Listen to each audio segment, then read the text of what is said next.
Hello, my name is Jamie, and today I am doing a book review on The Great Wheel, written and illustrated by Robert Lawson. This is a book that I read with my kids. It was part of our American history curriculum, and we didn't like it as much as Caddy Woodlawn. I think it does have value. I think it's good in itself. It wasn't something that we particularly enjoyed.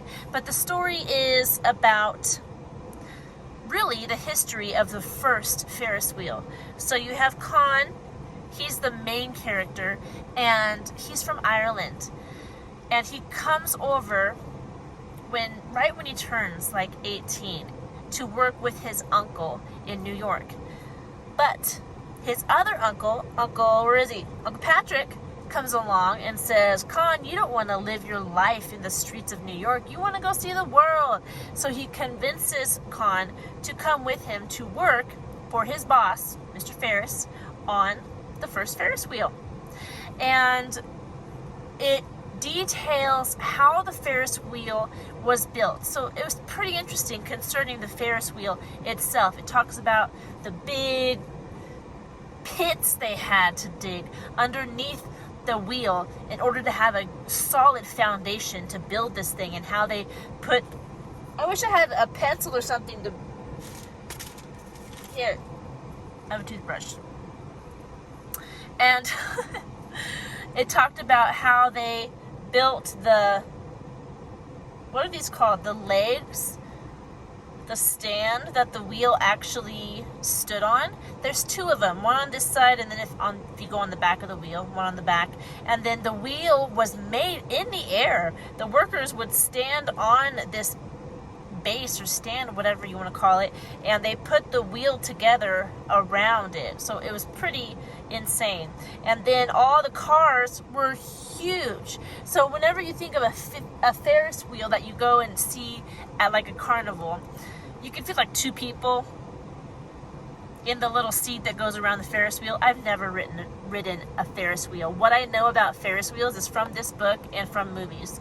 So whenever you see a Ferris wheel in the movies, the seats have like two seats.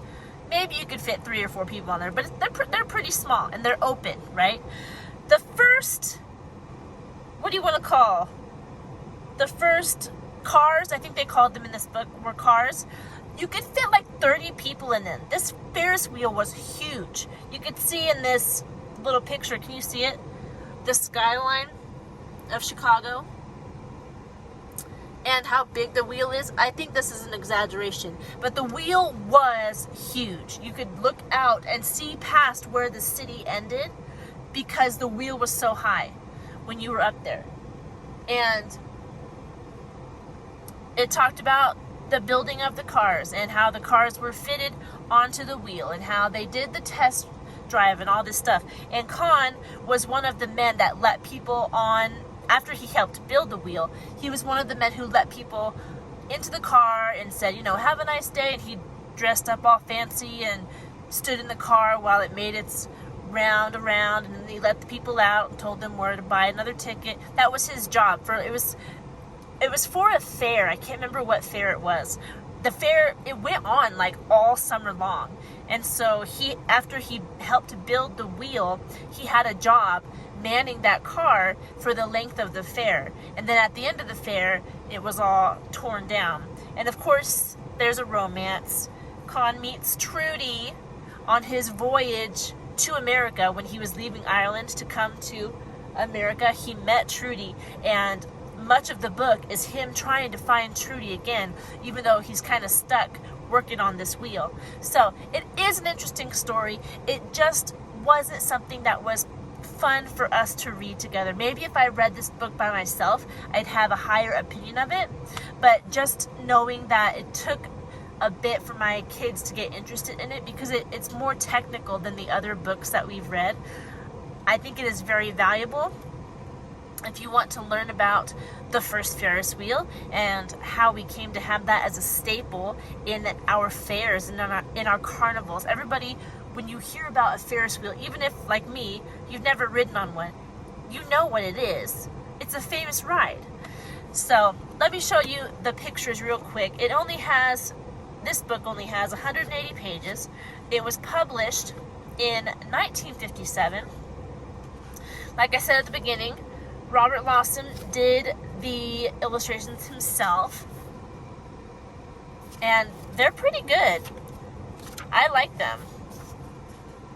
There's little half ones like that, but he also has some that are the full page. Let me find one for you. There's one. He just does a really good job of putting these pictures together. There's another really cool looking. I want to show you a picture of the Ferris wheel. I want you to get an idea of how big it actually was.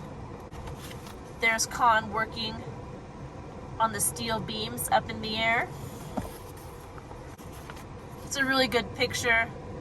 I don't know I can't remember what this is called, but this is what the wheel is actually going to be turning on. It's like, is it the axle?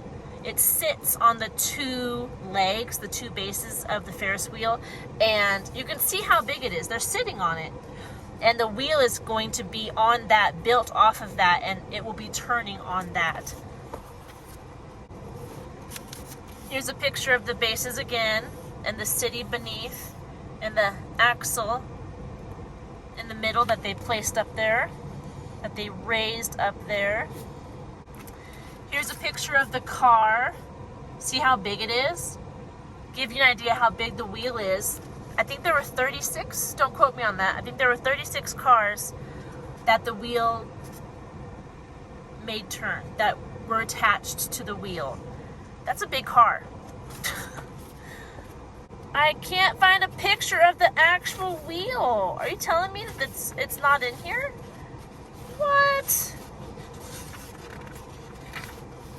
There's not a picture of the finished wheel. There's a picture of the car on the wheel and all the people below.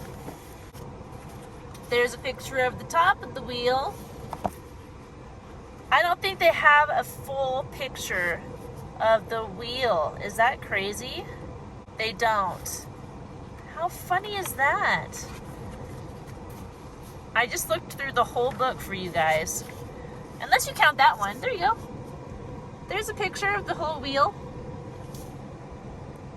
I just thought there'd be one once it was finished in the book. But anyway, all that to say, it is good.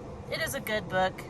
I think it's for a more mature audience than I was reading it to. But the story itself is fun and interesting.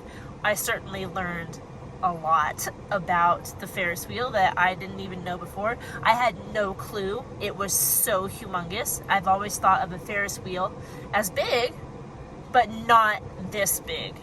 I did not know it originally was just humongous. So, if you want a little bit of American history, there you go. It's good.